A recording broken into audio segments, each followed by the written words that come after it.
이게 뭐야? 유통기한 당일 제품을 그냥 진열해놓고? 이게 장사야? 제 사위가 그 여자를 무릎 꿇게 하고 뺨을 때렸습니다. 수십 명이 지켜보는 마트 한가운데서 말입니다. 그리고 바닥에 쓰러진 그 여자의 손등을 보는 순간 저는 온몸이 얼어붙었습니다. 그 손등에 있던 것은 절대로 잊을 수 없는 것이었습니다. 그날 2024년 10월 17일 목요일, 제 인생이 완전히 뒤바뀐 날이었습니다. 안녕하세요. 저는 경기도 수원에 사는 양춘자입니다. 올해 71살이고요. 평생을 가정주부로 살아왔습니다. 오늘 제가 여러분께 들려드릴 이야기는 정말 믿기 힘든 일이지만 모두 실제로 일어난 일입니다. 혹시 이 영상을 처음 보시는 분들은 구독과 좋아요 부탁드립니다. 그럼 시작하겠습니다. 그날은 평범한 목요일 오후였습니다. 딸 미선이와 사위 정태준이 저녁에 집에 온다고 해서 미선이가 좋아하는 미역국을 끓여주려고 마트에 갔습니다. 미선이는 임신 6개월이었고 첫 손주가 태어날 생각에 저는 매일이 설렜습니다. 하지만 그 평범한 오후가 제 인생을 완전히 바꿔놓을 줄은 꿈에도 몰랐습니다. 사위가 정육 코너 앞에서 여직원을 향해 손가락질을 하고 있었습니다. 이게 뭐야? 유통기한 당일 제품을 그냥 진열해놓고 이게 장사야? 여직원이 떨리는 목소리로 대답했습니다. 죄송합니다, 고객님. 제가 바로 교환해드리겠습니다. 하지만 사위는 멈추지 않았습니다. 오히려 더 큰 소리로 고함을 질렀습니다. 교환? 그걸로 끝이야? 책임자 불러. 당장. 주변 사람들이 하나둘 모여들기 시작했습니다. 저는 사위에게 다가가려다가 멈칫했습니다. 뭔가 이상했습니다. 사위의 눈빛이 너무나 차갑고 공격적이었습니다. 마치 여직원을 짓밟으려는 듯한 표정이었습니다. 평소 제가 아는 예의 바른 사위의 모습이 아니었습니다. 책임자인 50대 남자 팀장이 달려왔습니다. 팀장이 상황을 파악하고 말했습니다. 고객님, 죄송합니다. 어떤 문제가 있으셨습니까? 사위는 고기팩을 집어 던지듯 내밀었습니다. 이게 뭡니까? 유통기한 당일 제품을 아무렇지 않게 진열해놓고 팀장이 고기를 확인하더니 정중하게 말했습니다. 고객님, 유통기한 당일까지는 판매가 가능한 제품입니다. 법적으로도 문제가 없습니다. 하지만 불편하셨다면 새 제품으로 교환해 드리겠습니다. 그런데 사위는 만족하지 않았습니다. 오히려 더 화를 냈습니다. 법적으로 문제 없다고? 소비자를 우롱하는 거 아니야? 이 직원 교육은 어떻게 시키는 거야? 사위의 목소리는 점점 더 커졌고 주변 사람들이 수군거리기 시작했습니다. 그때 여직원이 다시 한번 고개를 숙이며 말했습니다.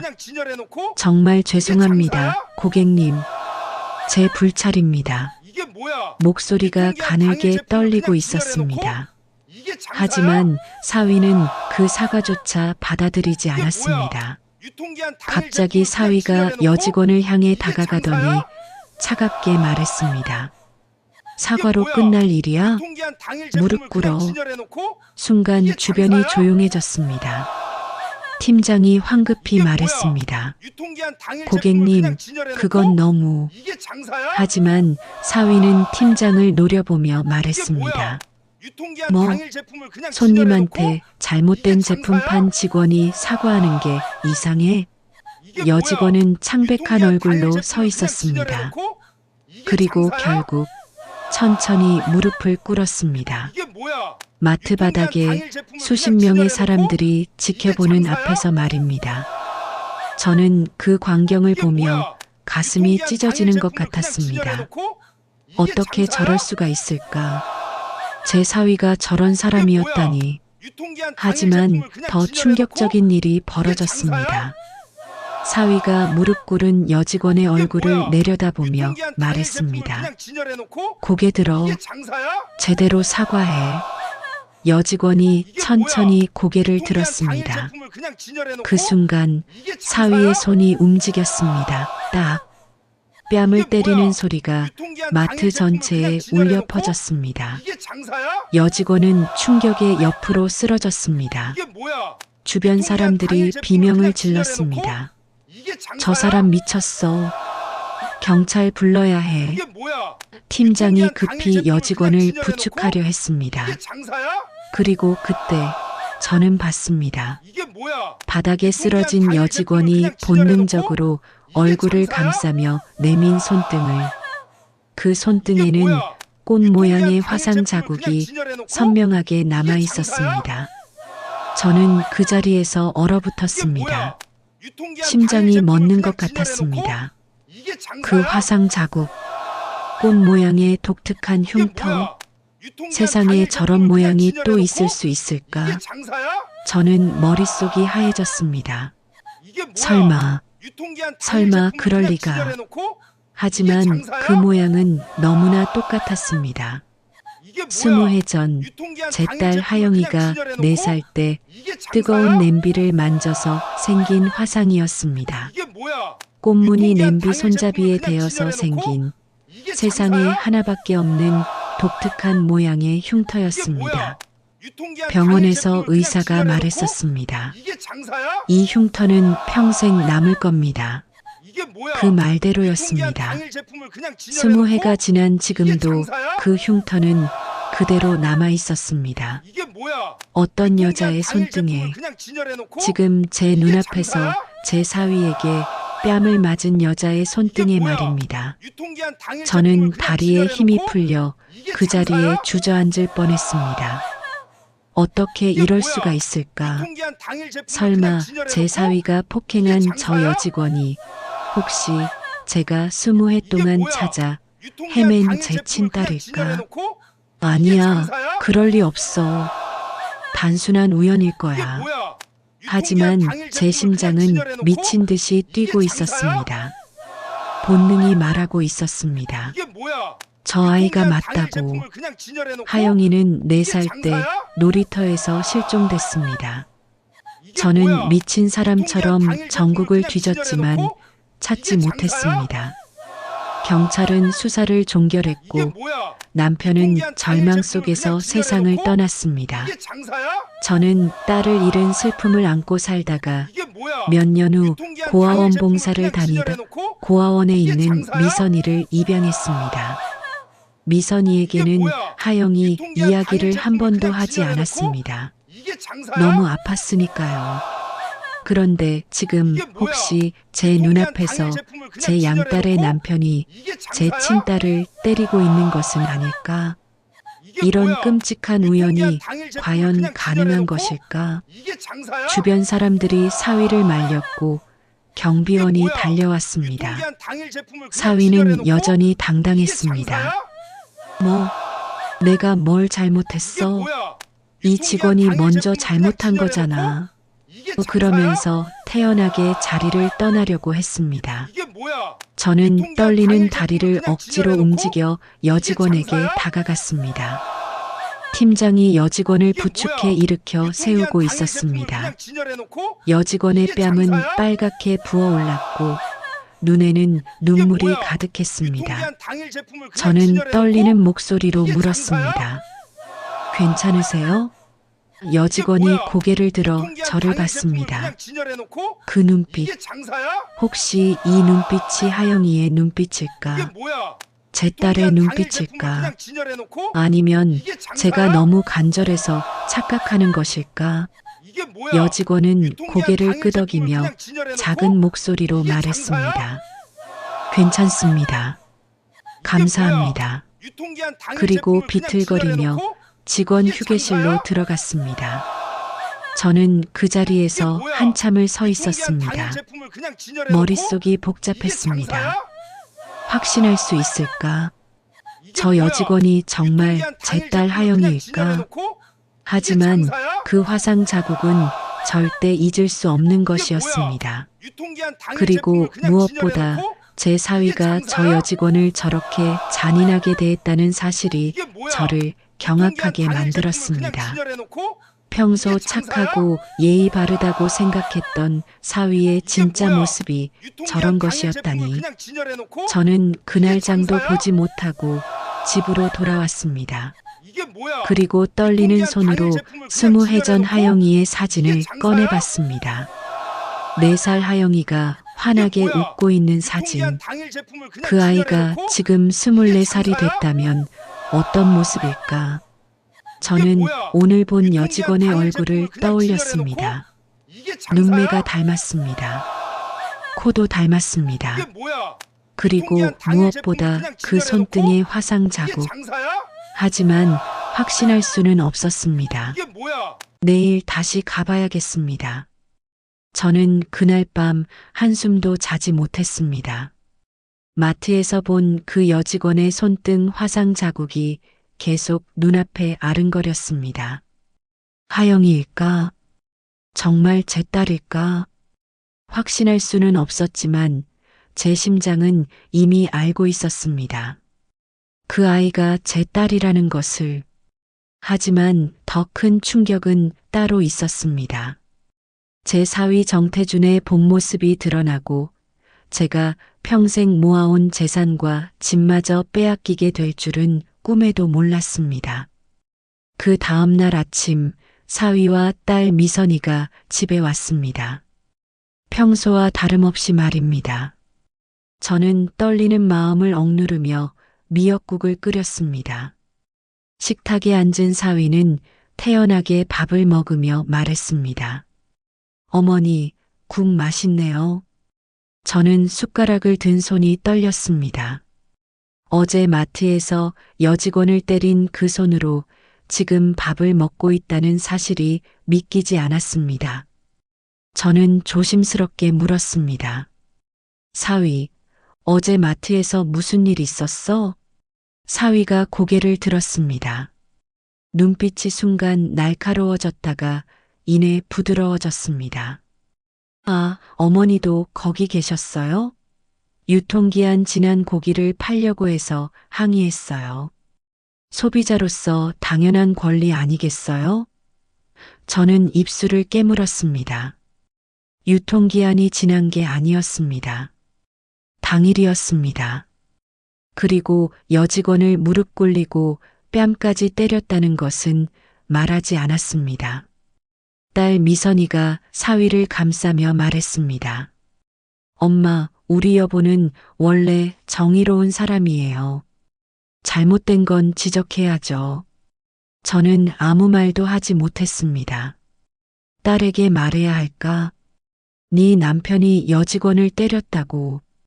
그 여직원이 어쩌면 제 친딸, 너 언니일 수도 있다고 그런데 입이 떨어지지 않았습니다. 증거도 없었고 혹시 제가 잘못 본 것은 아닐까 하는 불안감도 있었습니다. 무엇보다 미선이가 임신 중이라 충격을 받을까봐 걱정됐습니다. 식사를 마친 후 사위가 서류 봉투를 꺼냈습니다. 어머니, 이거 좀 봐주세요. 봉투 안에는 여러 장의 서류가 들어 있었습니다. 저는 돋보기를 쓰고 천천히 읽어 내려갔습니다. 재산관리 위임장이라고 적혀 있었습니다. 사위가 설명했습니다. 어머니, 이제 연세도 있으시고 혼자 재산 관리하시기 힘드시잖아요. 제가 대신 관리해 드리려고요. 여기 도장만 찍어주시면 됩니다. 저는 서류를 다시 읽어봤습니다. 제 명의 집과 예금, 그리고 남편이 남긴 보험금까지 모두 사위에게 관리 권한을 넘긴다는 내용이었습니다. 뭔가 이상했습니다. 사위, 이건 좀. 제가 말을 시작하려는데 딸 미선이가 끼어들었습니다.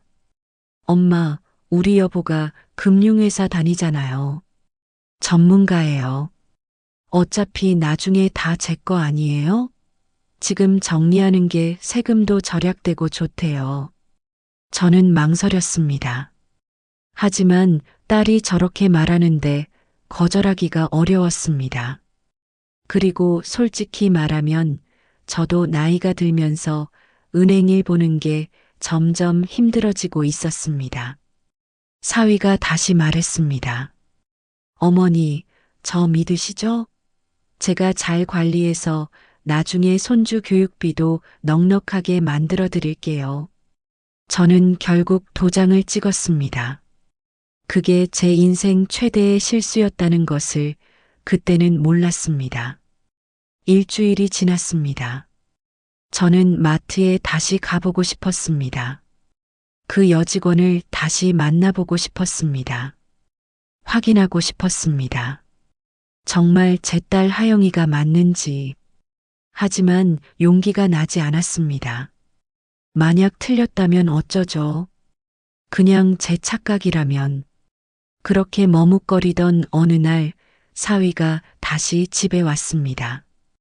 이번에는 딸 없이 혼자였습니다. 그리고 그의 얼굴에는 냉소가 가득했습니다. 어머니, 이사 준비하세요. 저는 어리둥절했습니다. 이사? 무슨 이사? 사위가 서류를 내밀었습니다. 이 집, 제 명의로 넘어갔어요. 일주일 안에 나가주세요. 저는 서류를 보고 충격의 말을 잃었습니다. 제 집이 사위 명의로 바뀌어 있었습니다. 일주일 전 제가 도장을 찍은 그 위임장 때문이었습니다. 이게 무슨 관리만 해준다고 하지 않았나? 사위가 비웃었습니다. 어머니, 서류 제대로 안 읽으셨어요? 소유권 이전 위임장이었는데. 뭐 어때요?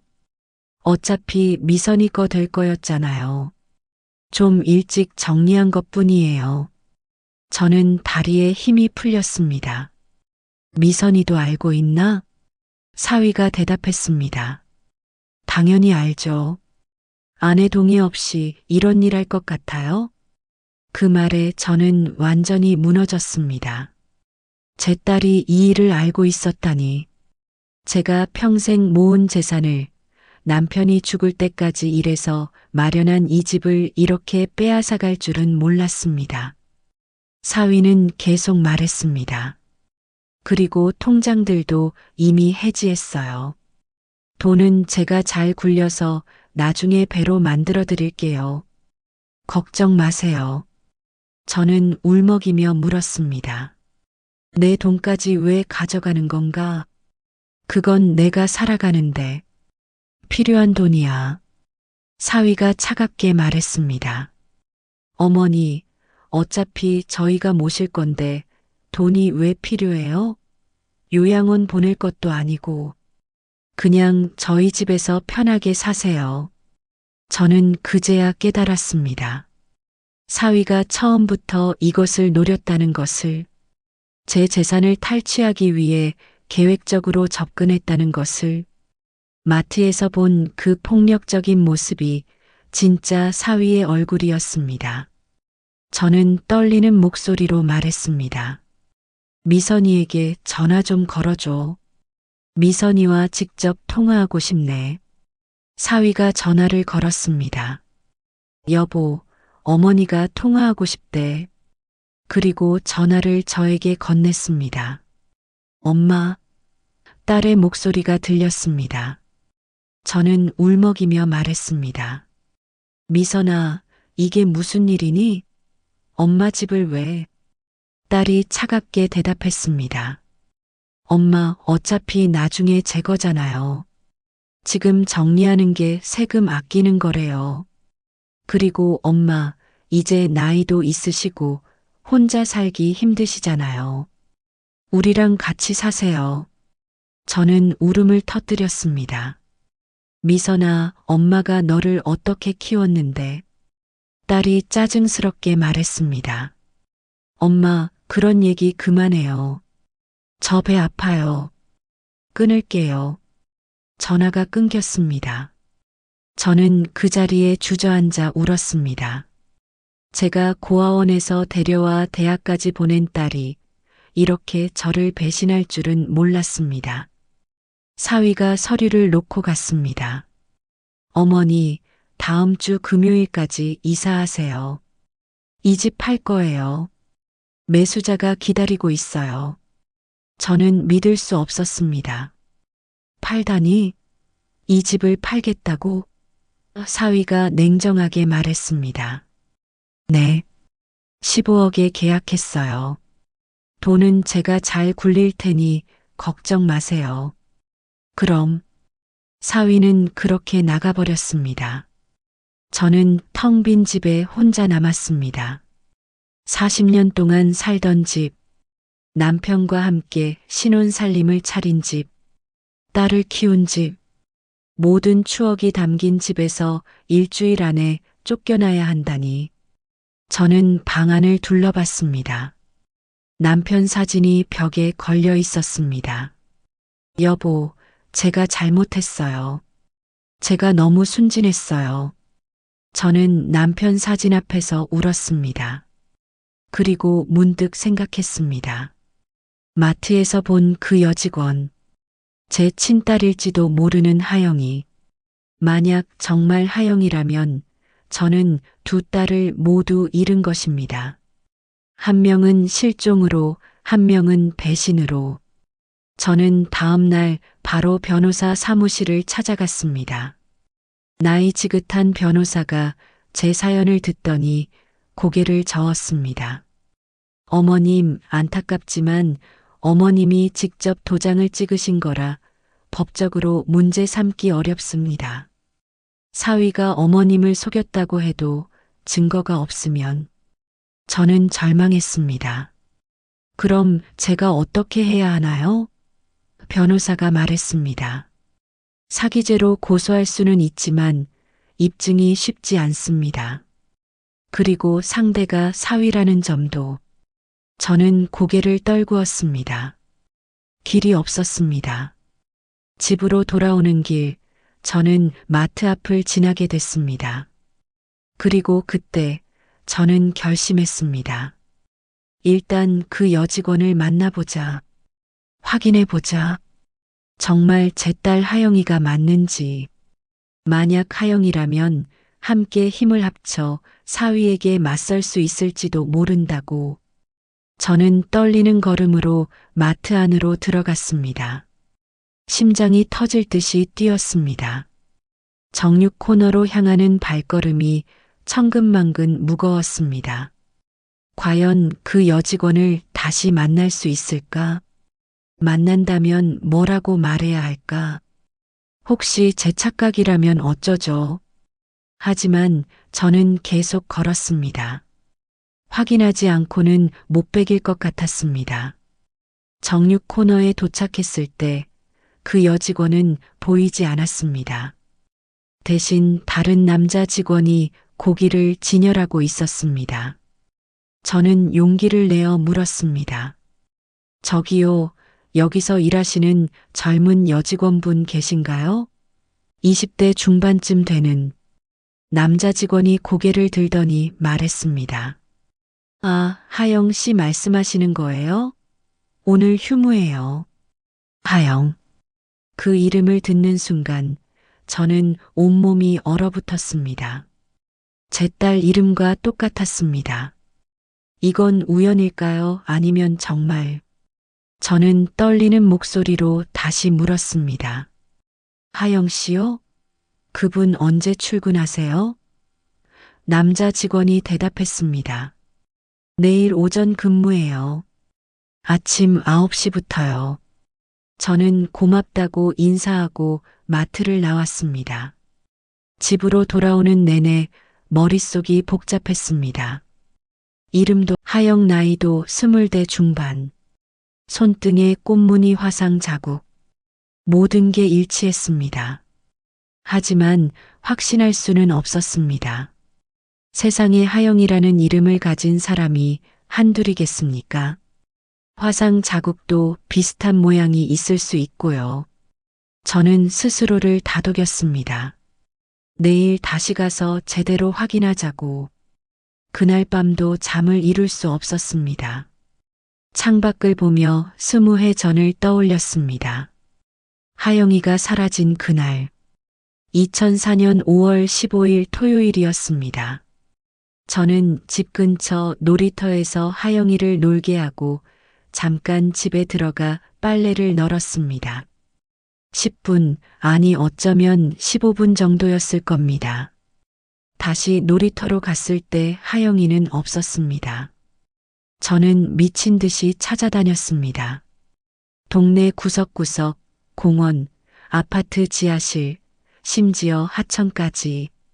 경찰에 신고했고 전국에 실종 아동 전단지를 뿌렸습니다. 방송에도 나갔습니다. 그렇지만 아무 소식이 없었습니다. 남편은 그 충격으로 몸이 상해 2년 후 세상을 떠났습니다. 저는 혼자 남았습니다. 딸을 잃은 죄책감과 남편을 잃은 슬픔 속에서 하루하루를 견뎠습니다. 그러다 3년 후 고아원에서 미선이를 만났습니다. 5살 미선이는 하영이만큼 예쁘지는 않았지만 순하고 착했습니다. 저는 미선이를 입양했습니다. 하영이를 대신할 수는 없었지만 저에게도 미선이에게도 서로가 필요했습니다. 저는 미선이를 친딸처럼 키웠습니다. 좋은 대학 보내고 좋은 사위를 만나고 임신까지 했습니다. 저는 이제 행복해질 수 있다고 생각했습니다. 하지만 그 행복이 거짓이었다는 것을 이제야 알았습니다. 사위는 처음부터 제 재산을 노렸고 딸마저 그에게 동조했습니다. 저는 완전히 속았습니다. 다음 날 아침 저는 일찍 일어나 마트로 향했습니다. 9시 정각에 마트 문이 열렸고 저는 정육 코너로 갔습니다. 그리고 그곳에서 그녀를 봤습니다. 하영. 마트 유니폼을 입고 고기를 진열하고 있는 그녀를. 저는 그 자리에 멈춰 섰습니다. 가까이서 보니 더 확실했습니다. 눈매가 제 어린 시절과 닮았고 코는 남편을 닮았습니다. 입술 모양도 똑같았습니다. 저는 눈물이 났습니다. 제 딸이 맞았습니다. 20해 만에 다시 만난 제 딸이었습니다. 하영은 저를 알아보지 못했습니다. 당연했습니다. 헤어질 때 4살이었으니까요. 하영이 저를 보고 미소를 지으며 말했습니다. 어머님, 무엇 도와드릴까요? 그 목소리, 어린 시절 하영이가 엄마라고 부르던 그 목소리와 비슷했습니다. 저는 목이 메어 말이 나오지 않았습니다. 한참을 그렇게 서 있다가 겨우 입을 열었습니다. 저기, 혹시 이름이 하영이에요? 하영이 약간 놀란 표정으로 대답했습니다. 네, 맞아요. 어떻게 아세요? 저는 떨리는 손으로 가방에서 사진 한 장을 꺼냈습니다. 4살 하영이가 웃고 있는 사진이었습니다. 이 아이, 혹시 아세요? 하영이 사진을 보더니 얼굴이 하얗게 질렸습니다. 손이 떨리기 시작했습니다. 이건 어디서 구하신 거예요? 저는 눈물을 흘리며 말했습니다. 이 아이가 내 딸이에요. 20해 전에 잃어버린. 하영의 눈에도 눈물이 고였습니다. 거짓말. 이게 저예요? 정말 제가 맞나요? 저는 고개를 끄덕였습니다. 네, 내가 맞아. 내 딸 하영이가 맞아. 하영이 비틀거렸습니다. 제가 급히 부축했습니다. 괜찮니? 하영이 떨리는 목소리로 말했습니다. 저 고아원에서 자랐어요. 제 부모님이 누군지 몰랐어요. 고아원 원장님이 그러셨어요. 놀이터에서 발견됐다고. 저는 하영을 꼭 안았습니다. 20해 만에 안아보는 제 딸. 하영도 저를 안았습니다. 둘은 그렇게 한참을 울었습니다. 주변 사람들이 쳐다봤지만 신경 쓰지 않았습니다. 20해 동안 찾아 헤맨 제 딸을 다시 찾았습니다. 기적이었습니다. 하영이 물었습니다. 그럼 정말 제 엄마세요? 저는 울먹이며 말했습니다. 그래, 내가 내 엄마야. 정말 미안해. 엄마가 널 잃어버려서 정말 미안해. 하영이 고개를 저었습니다. 아니에요. 저 엄마를 만날 수 있어서 너무 기뻐요. 우리는 하영의 휴게실로 갔습니다. 그곳에서 서로의 이야기를 나눴습니다. 하영은 놀이터에서 어떤 남자에게 사탕을 받고 따라갔다가 정신을 잃었고 깨어났을 때는 다른 도시의 거리에 버려져 있었다고 했습니다. 경찰이 하영을 발견해 고아원에 보냈고 하영은 그곳에서 자랐다고 했습니다. 고아원 생활은 힘들었다고 했습니다. 입양도 가지 못했고 18살에 고아원을 나와 혼자 살기 시작했습니다. 아르바이트로 생활비를 벌고 검정고시로 고등학교 졸업장을 땄습니다. 하지만 대학은 갈 수 없었습니다. 돈이 없었으니까요. 지금은 이 마트에서 일하며 월세방에서 혼자 살고 있다고 했습니다. 저는 가슴이 찢어졌습니다. 제 딸이 그렇게 힘들게 살았다니. 제가 조금만 더 조심했더라면, 놀이터에서 눈을 떼지 않았더라면 이런 일은 없었을 텐데. 저는 하영에게 계속 사과했습니다. 하영은 제 손을 꼭 잡으며 말했습니다. 엄마 잘못 아니에요. 저 이제 엄마 찾았잖아요. 행복해요. 그 말에 저는 더 울었습니다. 이렇게 착한 딸을 왜 진작 찾지 못했을까? 저는 하영에게 최근에 있었던 일들을 말했습니다. 양딸 미선이 이야기, 사위 정태준의 폭력과 사기 이야기, 제 집과 재산을 모두 빼앗긴 이야기를 했습니다. 그리고 일주일 후면 집에서 쫓겨난다는 것도 말했습니다. 하영은 분노로 떨었습니다. 그 사람이, 저를 때린 그 사람이 엄마한테도 그런 짓을 한 거예요? 저는 고개를 끄덕였습니다. 응. 근데 나 어떻게 해야 할지 모르겠어. 변호사도 어렵다고 하고. 하영이 저를 똑바로 바라보며 말했습니다. 엄마, 포기하지 마세요. 우리 함께 싸워요. 그 사람한테 천벌을 내려야 해요. 저는 하영의 단호한 눈빛을 보며 힘을 얻었습니다. 그래, 포기하면 안 돼. 제 딸을 다시 찾았는데 이대로 물러설 수는 없어. 저는 하영의 손을 꼭 잡았습니다. 그래, 우리 함께 싸우자. 그 패륜적인 놈에게 반드시 대가를 치르게 하자. 하영이 고개를 끄덕였습니다. 모녀는 그렇게 복수를 계획하기 시작했습니다. 변호사도 어렵다고 하고 하영이 저를 똑바로 바라보며 말했습니다. 엄마, 포기하지 마세요. 우리 함께 싸워요. 하영과 저는 마트 휴게실에서 나와 근처 조용한 카페로 갔습니다. 20해 만에 만난 모녀에게는 나눌 이야기가 너무나 많았습니다. 저는 하영의 얼굴을 한참 동안 바라봤습니다. 4살 때의 통통한 볼은 사라지고 날씬한 얼굴이 됐지만 눈빛만은 그대로였습니다.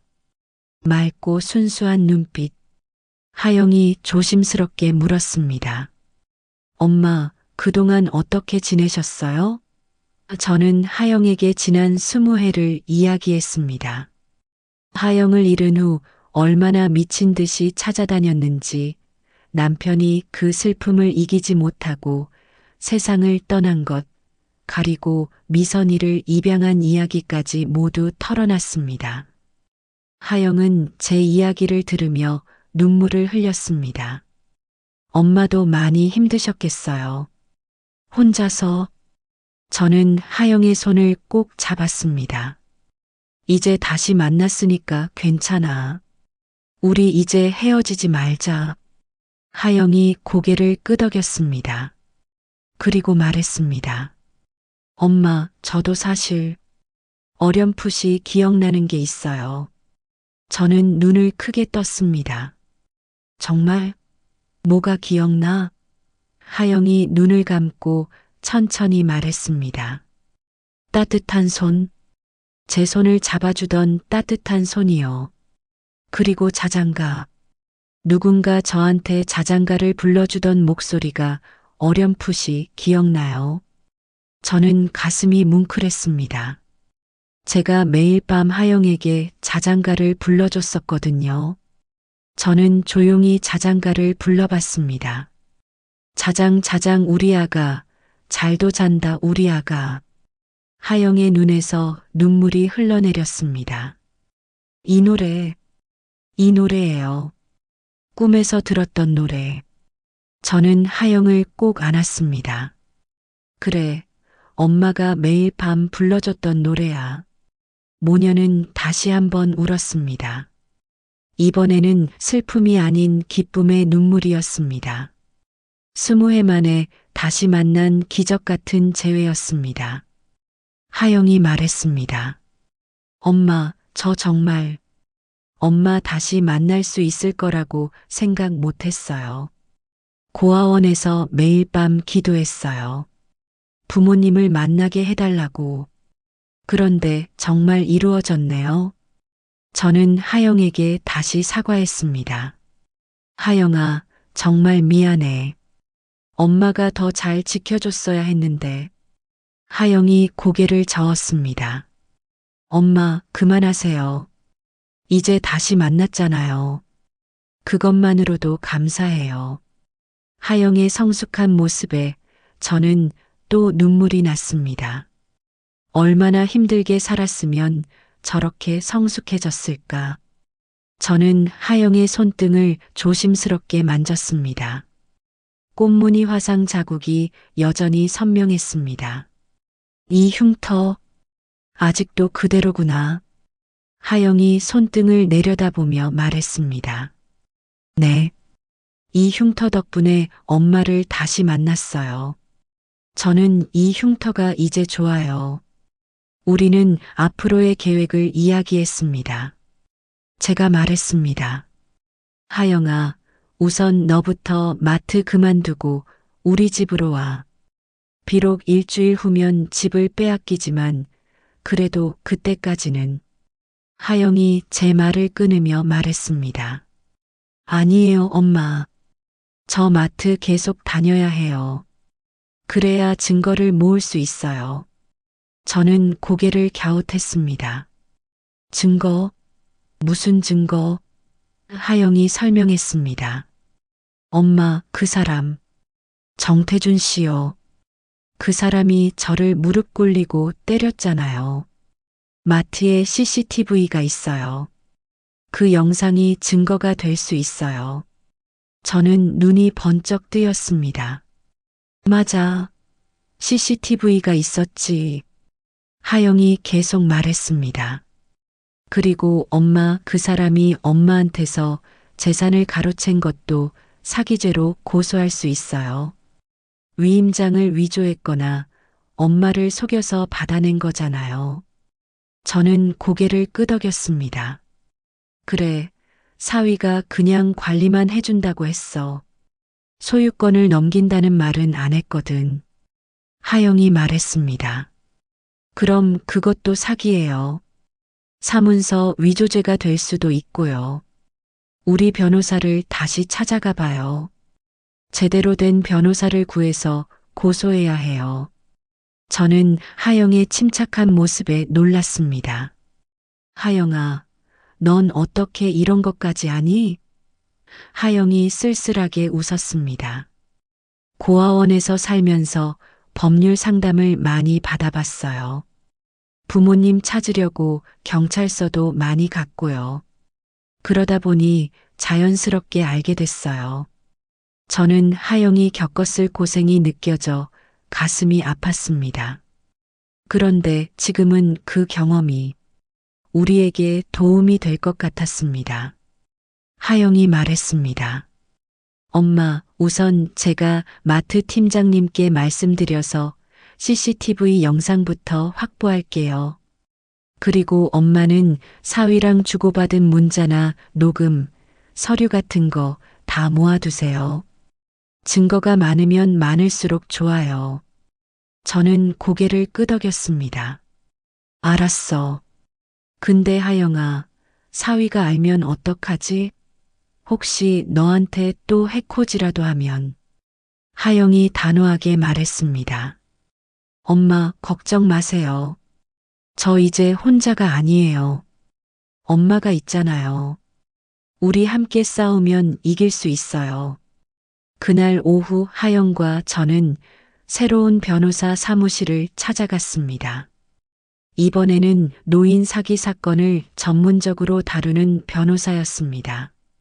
40대 여성 변호사가 우리의 이야기를 들었습니다. 저는 위임장 사본과 사위와 주고받은 문자 메시지를 보여줬습니다. 변호사가 서류를 꼼꼼히 검토하더니 말했습니다. 이건 명백한 사기입니다.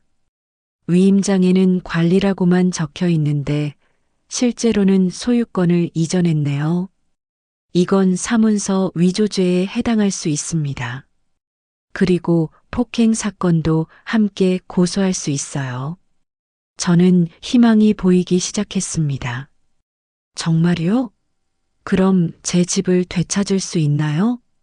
변호사가 신중하게 말했습니다. 쉽지는 않을 겁니다. 하지만 증거를 확실히 모으면 충분히 가능합니다. 특히 CCTV 영상이 있다면 폭행죄는 확실하고 그걸 기반으로 사기죄까지 입증할 수 있어요. 하영이 물었습니다. 변호사님, 혹시 사위가 다른 범죄도 저질렀을 가능성은 없을까요? 변호사가 고개를 끄덕였습니다. 충분히 있습니다. 이런 유형의 사기꾼들은 보통 한 명만 속이지 않아요. 주변을 조사해보면 다른 피해자가 있을 수도 있어요. 저는 깜짝 놀랐습니다. 다른 피해자요? 변호사가 설명했습니다. 네. 특히 노인들을 타겟으로 하는 사기꾼들은 조직적으로 움직이는 경우가 많아요. 사위 주변 인물들도 조사해 볼 필요가 있습니다. 하영과 저는 서로를 바라봤습니다. 그렇다면 사위의 범죄는 생각보다 더 클 수도 있다는 뜻이었습니다. 변호사가 말했습니다. 우선 증거부터 확보하세요. CCTV 영상, 문자 메시지, 통화 녹음, 위임장 원본, 그리고 사위의 금융거래 내역까지 가능하면 다 모으세요. 그리고 혹시 사위가 눈치채면 증거를 없앨 수 있으니 조심하셔야 합니다. 저는 고개를 끄덕였습니다. 알겠습니다. 최대한 조심하겠습니다. 변호사가 저희에게 명함을 건네며 말했습니다. 증거가 어느 정도 모이면 연락 주세요. 그때 본격적으로 고소를 진행하겠습니다. 그리고 두 분 힘내세요. 제가 도와드릴게요. 저는 처음으로 믿음직한 사람을 만난 것 같아 눈물이 났습니다. 감사합니다. 정말 감사합니다. 변호사 사무실을 나오며 하영이 제 손을 꼭 잡았습니다. 엄마, 이제 시작이에요. 우리 꼭 이겨요. 저는 하영을 보며 다짐했습니다. 이 아이를 위해서라도 포기할 수 없다고. 20해 만에 다시 만난 딸을 또다시 힘들게 할 수는 없다고. 저는 하영에게 말했습니다. 하영아, 엄마 이제 안 물러서. 그 패륜적인 놈에게 반드시 천벌을 내릴 거야. 하영이 미소를 지었습니다. 네, 엄마. 우리 함께해요. 그날 저녁 저는 오랜만에 희망을 품고 잠들었습니다. 딸을 다시 만났고 싸울 방법도 찾았습니다. 이제 남은 것은 증거를 모으고 사위의 범죄를 폭로하는 것뿐이었습니다. 증거 수집은 생각보다 신중하게 진행해야 했습니다. 사위 정태준이 눈치채는 순간 모든 것이 수포로 돌아갈 수 있었기 때문입니다. 하영과 저는 매일 밤 전화로 작전을 짰습니다. 첫 번째 목표는 마트 CCTV 영상이었습니다. 하영은 출근길에 마음을 다잡았습니다. 팀장님께 사정을 설명해야 했습니다. 폭행 피해자인 자신이 법적 대응을 준비 중이라는 것을 말입니다. 하영의 손은 떨렸지만 목소리는 단호했습니다. 팀장은 처음에는 난색을 표했습니다. 개인정보 보호 문제 때문이었습니다. 하지만 하영이 경찰 신고를 하겠다고 하자 팀장의 태도가 바뀌었습니다. 마트 입장에서도 폭력적인 고객은 원치 않는다는 입장이었습니다. 하영은 그날 오후 바로 경찰서로 향했습니다. 신고 접수를 위해서였습니다. 경찰서 복도는 차가웠고 형광등 불빛은 너무 밝았습니다. 하영은 민원실에 앉아 떨리는 손으로 신고서를 작성했습니다. 피해 내용欄에는 무릎을 꿇게 한 것, 뺨을 맞은 것, 그로 인한 정신적 충격을 낱낱이 적었습니다. 담당 경찰관이 신고서를 받아들고 진지하게 물었습니다. 정말 고소하겠느냐고. 합의 의사는 없느냐고. 하영은 고개를 저었습니다. 절대 합의하지 않을 것이라고 답했습니다. 경찰관은 고개를 끄덕이며 마트의 CCTV 영상 제출을 요청하겠다고 말했습니다. 이틀 후 경찰로부터 연락이 왔습니다. CCTV 영상을 확보했다는 내용이었습니다. 하영은 경찰서로 가서 직접 영상을 확인했습니다. 모니터 화면에는 그날의 상황이 고스란히 담겨 있었습니다. 정태준이 고함을 지르는 모습, 하영을 무릎 꿇게 하는 모습, 그리고 결정적으로 뺨을 때리는 순간까지 모두 선명하게 녹화돼 있었습니다. 심지어 음성까지 함께 녹음돼 있었습니다. 경찰관이 말했습니다. 이 정도면 폭행죄가 명백하다고, 추가로 모욕죄도 적용될 수 있다고. 하영은 영상 파일을 USB에 복사해달라고 요청했습니다. 변호사에게 제출하기 위해서였습니다. 경찰관은 흔쾌히 응해줬습니다. 하영은 경찰서를 나오며 저에게 전화를 걸었습니다. 떨리는 목소리로 첫 번째 증거를 확보했다고 말했습니다. 저는 전화기 너머로 기쁨과 두려움을 동시에 느꼈습니다. 기쁜 것은 증거가 확보됐다는 것이고 두려운 것은 사위가 이 사실을 알게 될까 봐였습니다. 하지만 이미 돌이킬 수 없는 강을 건넌 것이었습니다. 저희는 계속 나아가야 했습니다. 두 번째 증거는 제가 확보해야 했습니다. 바로 사위와 주고받은 모든 문자 메시지와 통화 내역이었습니다. 저는 집으로 돌아와 휴대폰을 꺼냈습니다. 손이 떨렸습니다. 사위와 나눈 문자들을 하나하나 캡처하기 시작했습니다. 문자 내역을 보니 사위의 계획적인 범행이 더욱 명확해졌습니다. 처음에는 친절하고 다정한 문자들이었습니다. 어머니 건강은 괜찮으신지, 필요한 것은 없는지 묻는 내용들이었습니다. 하지만 위임장에 도장을 찍은 이후부터 문자의 톤이 완전히 바뀌었습니다. 차갑고 사무적으로 변했습니다. 이사 날짜를 통보하는 문자, 집을 비우라는 문자, 심지어 빨리 나가지 않으면 강제 집행을 하겠다는 협박성 문자까지 있었습니다. 저는 이 모든 문자를 스크린샷으로 저장했습니다.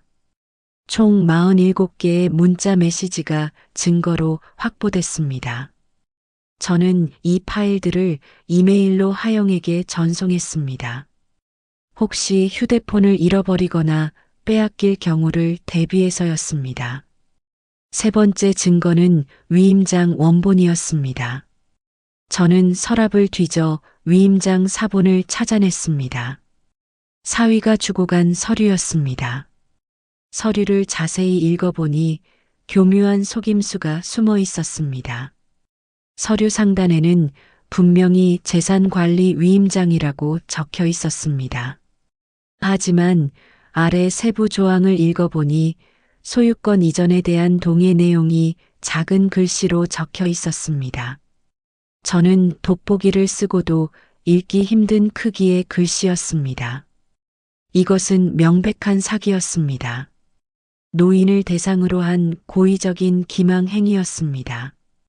저는 이 서류를 스캔해서 파일로 저장했습니다. 그리고 원본은 안전한 곳에 보관했습니다. 하영과 저는 변호사 사무실에서 다시 만났습니다. 확보한 증거들을 모두 가져갔습니다. CCTV 영상이 담긴 USB, 문자 메시지 캡처 파일, 위임장 사본. 변호사는 증거들을 하나하나 검토했습니다. 표정이 점점 굳어졌습니다. 심각한 사안이라는 것을 깨달은 듯 했습니다. 변호사는 서류를 내려놓고 저희를 바라봤습니다. 그리고 말했습니다. 이 정도 증거면 충분히 승산이 있다고. 폭행죄는 확실하고 사기죄도 입증 가능하다고 했습니다.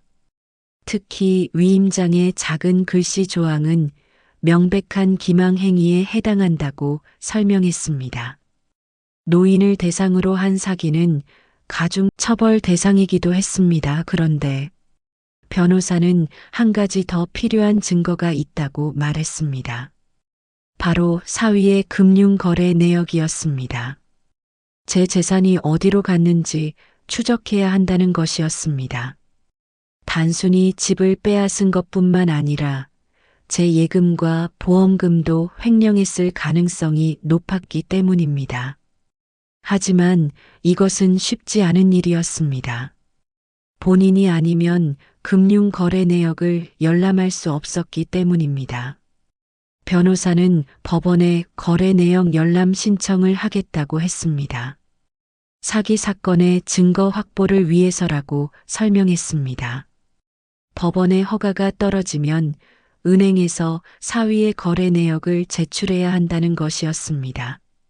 저희는 변호사의 조언대로 법원에 신청서를 제출했습니다. 일주일 정도 기다려야 한다고 했습니다. 그 일주일은 저에게 너무나 길게 느껴졌습니다. 매일 밤 잠을 설쳤습니다. 혹시 사위가 눈치채고 증거를 없애는 건 아닐까? 혹시 돈을 해외로 빼돌리는 건 아닐까? 온갖 걱정이 머릿속을 맴돌았습니다. 하영이 매일 전화로 저를 다독였습니다.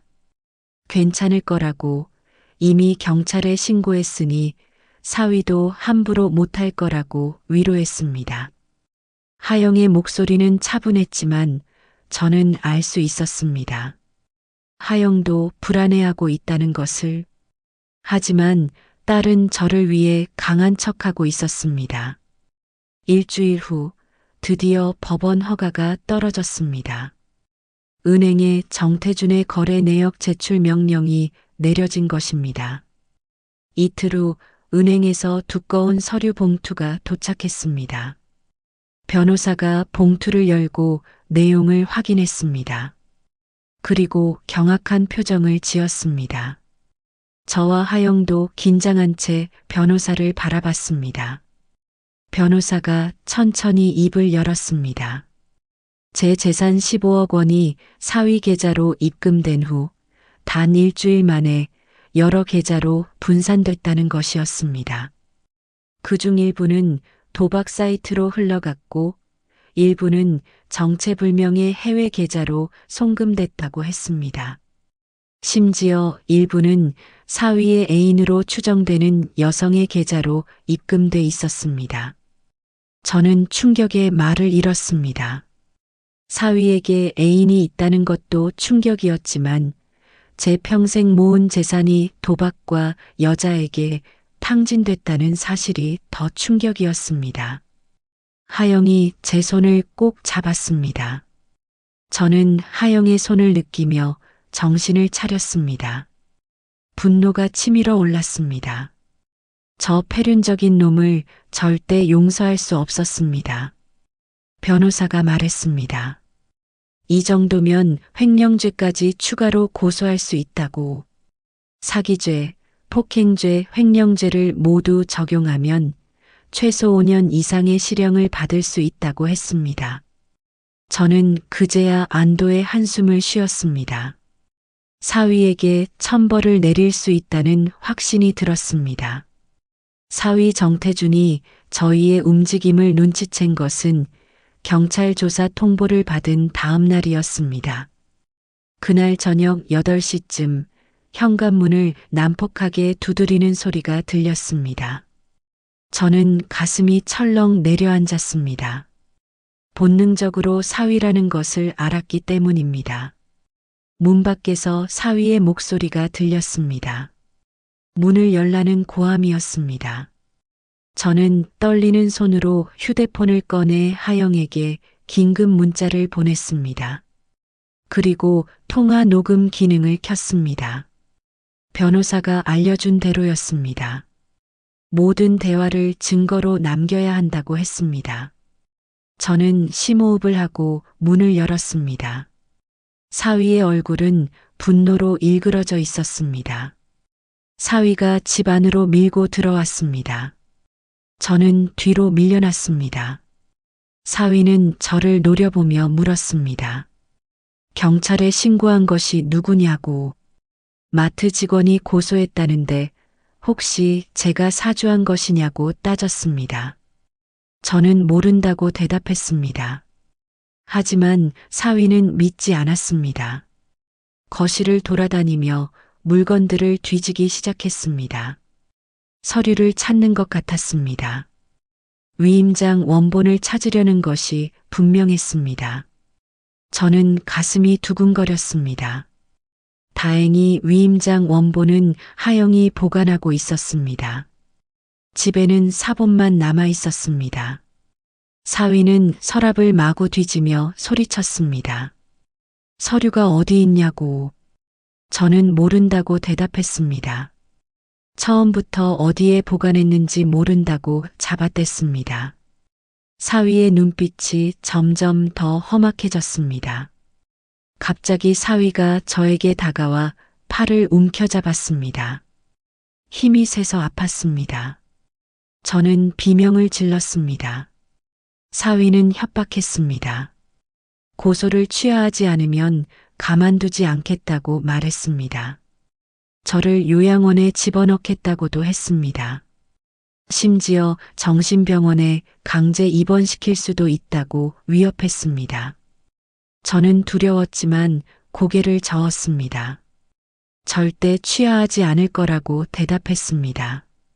그러자 사위가 저를 밀쳤습니다. 저는 바닥에 넘어졌습니다.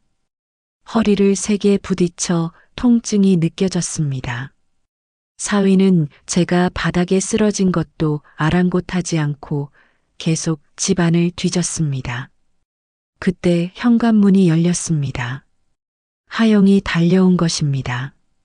제 긴급 문자를 받고 택시를 타고 온 것이었습니다. 하영은 바닥에 쓰러진 저를 보고 경악했습니다. 급히 저를 부축하며 사위에게 소리쳤습니다. 당장 나가라고. 안 나가면 경찰을 부르겠다고 했습니다. 사위는 하영을 보더니 냉소를 지었습니다. 그리고 말했습니다. 내가 그 마트 직원이냐고, 감히 고소를 했냐고 물었습니다. 하영은 당당하게 대답했습니다. 맞다고. 폭행죄로 고소했고 곧 법정에서 보게 될 거라고 말했습니다. 사위의 얼굴이 더욱 일그러졌습니다. 사위는 협박했습니다. 고소를 취하하지 않으면 마트에서 잘리게 만들겠다고 했습니다. 자기 친구가 그 마트 본사 임원이라고 자랑하듯 말했습니다. 하지만 하영은 전혀 겁먹지 않았습니다. 오히려 휴대폰을 꺼내 경찰에 전화를 걸었습니다. 신고하는 목소리가 또렷했습니다. 폭행 사건 피의자가 피해자의 집에 침입해 협박하고 있다고 말했습니다. 사위는 그제야 당황한 표정을 지었습니다. 경찰이 오고 있다는 하영의 말에 사위는 급히 집을 나가려고 했습니다. 하지만 현관 앞에서 멈춰서서 저희를 노려봤습니다. 그리고 마지막 경고를 했습니다. 두고 보라고. 끝까지 가면 저희가 후회할 거라고 말했습니다. 저는 사위의 그 눈빛을 잊을 수 없었습니다. 너무나 차갑고 악의에 가득 찬 눈빛이었습니다. 사위가 나간 후 하영이 저를 소파에 앉히고 물을 가져다 줬습니다. 저는 온몸이 떨렸습니다. 10분 후 경찰이 도착했습니다. 저와 하영은 상황을 설명했습니다. 사위가 집에 침입해 서류를 뒤지고 저를 밀쳐 넘어뜨렸다고 진술했습니다. 협박과 폭행 미수였습니다. 경찰은 제 상처를 확인했습니다. 팔에는 멍이 들어 있었고 허리도 아팠습니다. 경찰은 병원에 가서 진단서를 받으라고 조언했습니다. 상해 정도를 입증하는 것이 중요하다고 설명했습니다. 그리고 집 안 CCTV가 있는지 물었습니다. 아쉽게도 저희 집에는 CCTV가 없었습니다. 하지만 아파트 복도에 CCTV가 있었습니다. 경찰은 관리사무소에 영상 제출을 요청하겠다고 말했습니다. 사위가 집에 들어오고 나가는 장면이 찍혔을 거라고 했습니다. 다음 날 아침 하영과 저는 병원에 갔습니다. 정형외과에서 엑스레이를 찍었습니다. 다행히 골절은 없었지만 타박상이 심했습니다. 의사는 2주 진단서를 끊어줬습니다. 이것도 중요한 증거였습니다. 저희는 진단서를 받아 변호사에게 전달했습니다. 변호사는 이제 증거가 충분하다고 말했습니다. CCTV 영상, 문자 메시지, 위임장, 금융거래 내역, 그리고 추가 폭행 및 침입 사건까지 삼각 증거가 아니라 오각 증거라고 농담처럼 말했습니다. 하지만 변호사의 표정은 진지했습니다. 이 정도면 사위를 확실하게 처벌할 수 있다고 확신했습니다. 그런데 문제가 생겼습니다. 사위의 협박대로 하영이 마트에서 해고 통보를 받은 것입니다. 인사팀에서 전화가 왔습니다. 고객과의 분쟁으로 회사 이미지에 손상을 입혔다는 이유였습니다. 말도 안 되는 이유였지만 마트 측은 단호했습니다. 하영은 억울했지만 어쩔 수 없었습니다. 사위의 친구가 정말로 본사 임원이었던 것입니다. 그 임원이 압력을 넣어 하영을 해고시킨 것이 분명했습니다. 하영은 집에 와서 울었습니다. 막막했습니다. 일자리를 잃은 것도 문제였지만 사위의 권력이 생각보다 크다는 것이 더 두려웠습니다. 저도 불안했습니다. 과연 저희가 이길 수 있을까? 사위는 돈도 많고 인맥도 넓었습니다. 저희는 그저 평범한 노인과 마트 직원일 뿐이었습니다. 하지만 하영은 포기하지 않았습니다. 오히려 더 단호해졌습니다. 부당해고로 노동청에 진정서를 제출했습니다. 그리고 마트 본사 임원이 사위와 공모해 증인을 압박했다는 내용으로 추가 고소를 준비했습니다. 변호사도 이에 동의했습니다. 증인 협박죄를 추가할 수 있다고 했습니다. 저희의 고소건은 점점 커졌습니다. 사위 혼자의 범죄가 아니라 조직적인 범죄로 확대되는 양상이었습니다. 변호사는 검찰에 수사를 요청하기로 했습니다. 단순 형사 고소가 아니라 조직적 사기 및 횡령 사건으로 다뤄져야 한다고 주장했습니다. 일주일 후 검찰에서 연락이 왔습니다. 사건을 정식으로 수사하겠다는 통보였습니다. 저와 하영은 검찰청으로 출석했습니다.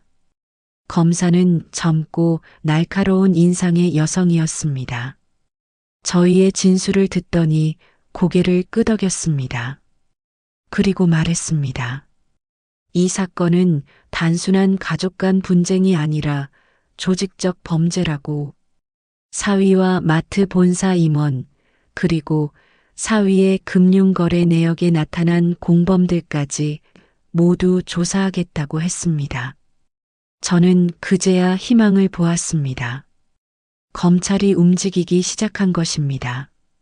더 이상 저희 혼자만의 싸움이 아니었습니다. 국가가 저희 편이 되어준 것입니다. 하지만 사위도 가만히 있지 않았습니다. 며칠 후 딸 미선이가 저에게 전화를 걸어왔습니다. 목소리가 차가웠습니다. 미선이는 물었습니다. 왜 남편을 고소했냐고. 저는 대답했습니다. 사위가 저에게 한 일들을 설명했습니다. 하지만 미선이는 믿지 않았습니다. 오히려 저를 비난했습니다. 남편은 엄마를 위해 재산 관리를 해준 것뿐이라고 말했습니다. 엄마가 너무 예민하게 반응한다고도 했습니다. 저는 딸의 말에 가슴이 무너졌습니다. 제가 키운 딸이 저를 믿지 않다니. 저는 울먹이며 말했습니다. 미선아, 엄마 말 좀 들어봐라고. 하지만 미선이는 전화를 끊어버렸습니다. 저는 전화기를 든 채 한참을 멍하니 앉아 있었습니다. 하영이 옆에서 저를 안아줬습니다. 괜찮다고, 미선이도 언젠가는 진실을 알게 될 거라고 위로했습니다. 재판 날짜가 잡혔습니다. 2024년 12월 15일 월요일 오전 10시 서울중앙지방법원 417호 법정이었습니다. 저는 그날 아침 일찍 일어나 검은색 정장을 꺼내 입었습니다. 남편 장례식 이후 처음 입어보는 정장이었습니다. 거울을 보니 늙고 초라한 제 모습이 보였습니다. 하지만 눈빛만은 달랐습니다. 단호하고 결연한 눈빛이었습니다. 오늘은 반드시 정의를 세우는 날이었습니다. 하영도 와서 저를 도와줬습니다. 옷매무새를 다듬어주고 머리를 빗겨줬습니다. 모녀는 서로의 손을 꼭 잡았습니다. 말없이 서로를 격려했습니다. 저희는 함께 법원으로 향했습니다. 법정에 도착하니 이미 많은 사람들이 방청석에 앉아 있었습니다. 저는 놀랐습니다. 이렇게 많은 사람들이 왜 온 것일까? 나중에 알고 보니 언론에서도 관심을 가진 사건이었습니다. 노인을 대상으로 한 조직적 사기 사건으로 보도됐기 때문이었습니다. 검찰의 수사 결과 사위 정태주는 저 말고도 5명의 노인을 더 속인 전력이 있었습니다. 총 피해액만 80억 원이 넘었습니다. 그는 전문적인 노인 사기꾼이었던 것입니다. 마트 본사 임원도 공범으로 기소됐습니다. 그들은 조직적으로 움직이며 노인들의 재산을 탈취했습니다. 저는 그저 그들의 여러 피해자 중 한 명이었던 것입니다. 재판장이 입장했습니다. 50대 중반으로 보이는 남자 판사였습니다. 엄숙한 표정이었습니다. 재판장이 개정을 선언했습니다. 피고인 정태준과 공범 김성호가 입장했습니다.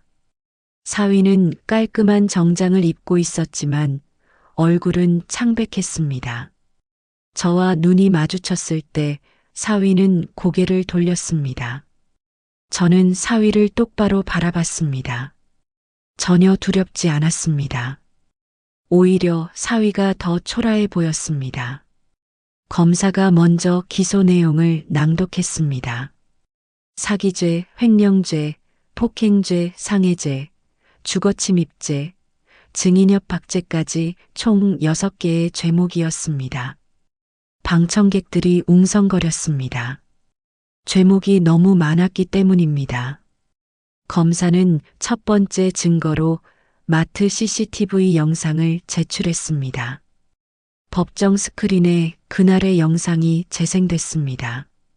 사위가 하영에게 고함을 지르는 모습, 무릎을 꿇게 하는 모습, 그리고 뺨을 때리는 순간이 모두 생생하게 나왔습니다.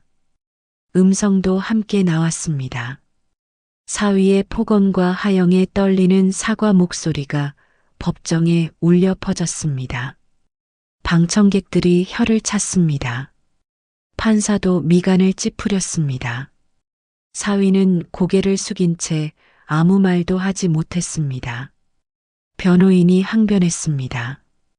피고인이 화가 난 것은 사실이지만 정당한 소비자 권리 행사였다고 주장했습니다.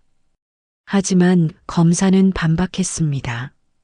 유통기한 당일 제품은 판매가 합법이며 설령 불만이 있더라도 폭행은 정당화될 수 없다고 말했습니다. 두 번째 증거는 위임장이었습니다. 검사는 위임장 원본을 제출하며 설명했습니다. 서류 상단에는 재산관리 위임장이라고 크게 적혀 있지만 하단 조항에는 작은 글씨로 소유권 이전동의 내용이 숨어 있다고 지적했습니다. 심지어 그 글씨 크기는 8포인트로 노인이 돋보기 없이는 읽을 수 없는 크기였습니다. 이는 명백한 기망행위라고 검사는 주장했습니다. 판사가 위임장을 직접 확인했습니다. 돋보기를 쓰고도 읽기 어려워하는 모습이었습니다. 판사가 피고인에게 물었습니다. 왜 이렇게 작은 글씨로 중요한 조항을 작성했느냐고. 사위는 대답하지 못했습니다. 변호인이 대신 답변했습니다. 표준 서식을 사용한 것뿐이라고 주장했습니다. 하지만 검사는 즉시 반박했습니다. 다른 금융기관의 위임장 서식과 비교한 자료를 제시하며 피고인의 서식만 유독 글씨가 작다는 것을 입증했습니다. 세 번째 증거는 금융거래 내역이었습니다. 검사는 대형 스크린에 거래 내역을 띄웠습니다. 피해자 양춘자의 재산 15억 원이 피고인 계좌로 입금된 후 단 일주일 만에 여러 계좌로 분산된 것이 한눈에 보였습니다. 빨간색으로 표시된 흐름도가 마치 거미줄처럼 복잡했습니다. 3억 원은 불법 도박 사이트로, 2억 원은 해외 계좌로, 5억 원은 피고인의 애인 계좌로 송금됐습니다. 나머지는 피고인과 공범들이 나눠 가졌습니다. 방청객들이 경악했습니다. 판사도 놀란 표정을 감추지 못했습니다. 검사는 설명을 이어갔습니다. 피고인은 피해자를 속여 재산을 취득한 후 즉시 횡령했으며 이는 계획적이고 조직적인 범죄라고 강조했습니다. 검사는 추가로 다른 피해자들의 진술서도 제출했습니다. 피고인에게 속아 재산을 잃은 5명의 노인들이었습니다. 모두 비슷한 수법이었습니다. 친절하게 접근해 신뢰를 얻고 재산 관리를 명목으로 위임장을 받아내고 재산을 송두리째 빼앗는 수법이었습니다. 그중 한 명은 재산을 잃은 충격으로 세상을 떠났다는 내용도 있었습니다. 저는 그 진술서를 들으며 온몸이 떨렸습니다. 제가 조금만 늦었어도 저도 그렇게 됐을 것입니다. 판사의 표정이 점점 굳어졌습니다. 사위와 공범들은 고개를 숙인 채 말이 없었습니다. 변호인도 더 이상 항변하지 못했습니다. 증거가 너무나 명백했기 때문입니다. 검사는 마지막으로 주거침입 및 상해 사건의 증거를 제출했습니다. 아파트 복도 CCTV 영상이었습니다. 사위가 저희 집 문을 난폭하게 두드리고 들어가서 30분 후 나오는 장면이 찍혀 있었습니다. 그리고 제 진단서도 제출됐습니다. 팔의 멍과 허리 타박상이 사진과 함께 기록돼 있었습니다. 검사는 피고인이 증거를 인멸하려 피해자의 집에 침입했고 그 과정에서 폭행까지 저질렀다고 주장했습니다. 또한 피해자의 딸 유아영을 마트에서 부당해고시켜 증인을 협박한 정황도 있다고 덧붙였습니다. 이는 추가 범죄 행위라고 강조했습니다. 재판은 3시간 넘게 이어졌습니다. 검사는 피고인에게 징역 10년을 구형했습니다. 방청객들 사이에서 박수 소리가 터져 나왔습니다. 판사가 정숙을 명령했습니다. 사위의 변호인이 최후 변론을 했습니다. 피고인이 반성하고 있으며 피해 금액을 변제하겠다고 약속했습니다. 하지만 판사는 차갑게 말했습니다. 이미 재산은 모두 탕진됐으며 변제 능력도 없어 보인다고 지적했습니다. 그리고 무엇보다 피해자가 다수이며 일부는 사망에까지 이르렀다는 점을 심각하게 본다고 말했습니다. 판사는 선고 날짜를 2주 후로 잡았습니다. 재판이 끝났습니다. 법정을 나오며 저는 하영의 손을 꼭 잡았습니다. 눈물이 났습니다. 이번에는 기쁨의 눈물이었습니다. 드디어 해냈습니다. 사위를 법정에 세웠고 그의 죄를 만천하에 드러냈습니다. 언론 기자들이 저희에게 다가와 인터뷰를 요청했습니다. 저는 카메라 앞에서 말했습니다. 노인을 대상으로 한 사기는 반드시 처벌받아야 한다고. 침묵하지 말고 용기 내어 신고하라고. 여러분도 저처럼 당하지 말라고 호소했습니다. 하영도 옆에서 고개를 끄덕였습니다. 저희의 인터뷰는 그날 저녁 뉴스에 방송됐습니다. 많은 사람들이 저희를 응원해 줬습니다. 저는 처음으로 혼자가 아니라는 것을 느꼈습니다. 2주 후 선고 공판이 열렸습니다. 법정은 더 많은 사람들로 가득 찼습니다. 판사가 입장하고 판결문을 낭독하기 시작했습니다. 피고인 정태준에게 징역 8년, 공범 김성호에게 징역 5년을 선고한다는 내용이었습니다. 그리고 피해자들에게 손해배상으로 총 80억 원을 지급하라는 명령도 함께 내려졌습니다. 추징금도 부과됐습니다. 방청석에서 박수가 터져 나왔습니다. 저도 눈물을 흘리며 박수를 쳤습니다. 정의가 승리한 순간이었습니다. 사위는 그 자리에서 법정 구속됐습니다. 수갑이 채워지는 사위의 모습을 보며 저는 비로소 안도했습니다. 천벌이 내려진 것입니다. 재판이 끝나고 석 달이 지났습니다. 계절은 어느새 봄으로 접어들고 있었습니다. 벚꽃이 피어나는 3월이었습니다. 저는 하영과 함께 작은 반찬 가게를 열었습니다. 제 집은 법원 판결로 다시 제 소유가 됐습니다. 사위 명의로 넘어갔던 모든 재산이 환수 조치됐습니다. 물론 사위가 탕진한 돈은 돌려받을 수 없었습니다. 하지만 집이라도 되찾은 것만으로도 감사했습니다. 저는 그 집 1층을 개조해서 반찬 가게를 차렸습니다. 하영과 함께 운영하는 가게였습니다. 가게 이름은 모녀 반찬이었습니다. 손수 만든 김치, 장조림, 나물 반찬을 팔았습니다. 20해 만에 다시 만난 딸과 함께 일하는 시간은 행복했습니다. 매일 아침 함께 장을 보고 함께 반찬을 만들고 함께 가게를 지켰습니다. 가게는 생각보다 장사가 잘 됐습니다. 저희의 이야기가 뉴스에 나간 후 많은 사람들이 응원 차원에서 찾아와 주셨기 때문입니다. 단골 손님도 생겼습니다. 특히 혼자 사시는 노인분들이 많이 오셨습니다. 그분들에게 저는 제 이야기를 들려줬습니다. 절대 속지 말라고, 재산 관리는 신중하게 하라고 조언했습니다. 의심스러운 일이 있으면 주변에 도움을 청하라고 말씀드렸습니다. 많은 노인분들이 저의 조언에 감사해 하셨습니다. 몇몇 분들은 비슷한 피해를 당할 뻔했다가 저 덕분에 막았다며 고마워하시기도 했습니다. 저는 그럴 때마다 뿌듯했습니다.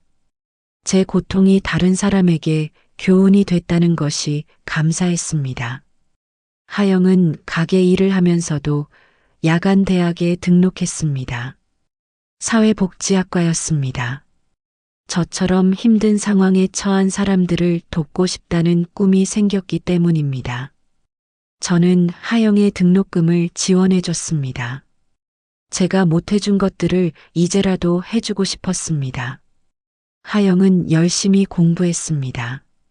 낮에는 가게 일을 돕고 저녁에는 학교에 가고 밤에는 과제를 했습니다. 힘들 텐데도 불평 한마디 없었습니다. 오히려 행복하다고 말했습니다. 엄마와 함께 살 수 있어서, 꿈을 이룰 수 있어서 행복하다고 했습니다. 저는 그런 하영을 보며 자랑스러웠습니다. 제 딸이 이렇게 훌륭하게 자라줘서 감사했습니다. 딸 미선이에 대한 이야기도 해야겠습니다. 재판이 끝난 후 미선이가 저를 찾아왔습니다. 배가 많이 불러 있었습니다. 출산 예정일이 한 달 남았다고 했습니다. 미선이는 울면서 사과했습니다. 자기가 남편에게 속았다고, 남편이 처음부터 저를 속이려고 계획한 것을 몰랐다고 말했습니다. 미선이도 남편에게 속은 피해자였습니다. 사위는 미선이에게도 거짓말을 했습니다. 저의 재산 관리를 도와준다고만 말했지 탈취하려 한다는 말은 하지 않았다고 했습니다. 미선이는 뒤늦게 진실을 알고 남편과 이혼 절차를 밟고 있다고 했습니다. 저는 미선이를 안아줬습니다. 원망하지 않는다고 말했습니다. 미선이도 피해자였으니까요. 미선이는 아이를 낳았습니다. 건강한 딸이었습니다. 저는 외손녀를 안아보며 눈물을 흘렸습니다. 생명의 신비로움에 감사했습니다. 미선이는 아이 이름을 소망이라고 지었습니다. 새로운 희망을 품는다는 의미였습니다. 저는 미선이와 손녀를 제 집으로 데려왔습니다. 하영도 함께 살기로 했습니다. 2층은 제가 쓰고 3층은 미선이와 손녀가, 4층은 하영이 쓰기로 했습니다. 한 집에서 세대가 함께 사는 것이었습니다. 저는 평생 바라던 가족을 되찾았습니다. 비록 우여곡절이 많았지만 결국 가족은 함께였습니다.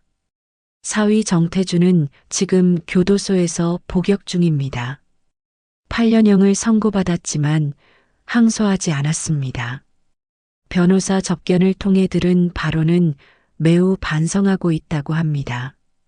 출소 후에는 피해자들에게 속죄하며 살겠다고 다짐했다고 합니다. 저는 그 말을 믿지 않습니다. 하지만 용서는 하기로 했습니다. 미선이와 손녀를 위해서였습니다. 미선이가 아빠 없이 아이를 키우는 것이 힘들까봐, 혹시라도 아이가 아빠를 그리워할까봐 용서하기로 했습니다. 물론 다시는 저희 가족에게 가까이 오지 못하게 할 것입니다. 하지만 마음속 분노는 내려놓기로 했습니다. 그래야 제가 평화로울 수 있으니까요. 저는 가끔 혼자 생각에 잠깁니다. 만약 하영을 다시 만나지 못했다면 어땠을까? 만약 용기를 내서 싸우지 않았다면 어땠을까? 아마도 저는 거리에 나앉아 비참하게 살았을 것입니다. 혹은 절망 속에서 세상을 떠났을지도 모릅니다. 하지만 저는 포기하지 않았습니다. 딸을 다시 만났고 정의를 세웠고 새로운 삶을 시작했습니다. 이 모든 것이 기적 같습니다. 저는 이제 알게 됐습니다. 절대 침묵해서는 안 된다는 것을, 부당한 일을 당했을 때는 반드시 목소리를 내야 한다는 것을, 나이가 많다고 힘이 없다고 포기해서는 안 된다는 것을 배웠습니다. 여러분께 묻고 싶습니다. 만약 여러분이 저와 같은 상황에 처한다면 어떻게 하시겠습니까? 침묵하고 참으시겠습니까? 아니면 용기를 내어 싸우시겠습니까? 저는 싸우기를 선택했고 이겼습니다. 물론 쉽지 않았습니다. 두렵고 힘든 시간도 많았습니다. 하지만 포기하지 않았기에 지금의 평화를 찾을 수 있었습니다. 20해 만에 다시 만난 딸 하영이와 함께 가게를 운영하며 살고 있습니다. 양딸 미선이와 외손녀도 함께 살고 있습니다. 매일 아침 가족과 함께 밥을 먹고 함께 웃고 함께 살아갑니다. 이것이 제가 평생 바라던 삶이었습니다. 비록 고통스러운 시간을 겪었지만 그 시간이 있었기에 지금의 행복이 더 소중하게 느껴집니다. 저는 매일 감사하며 살고 있습니다.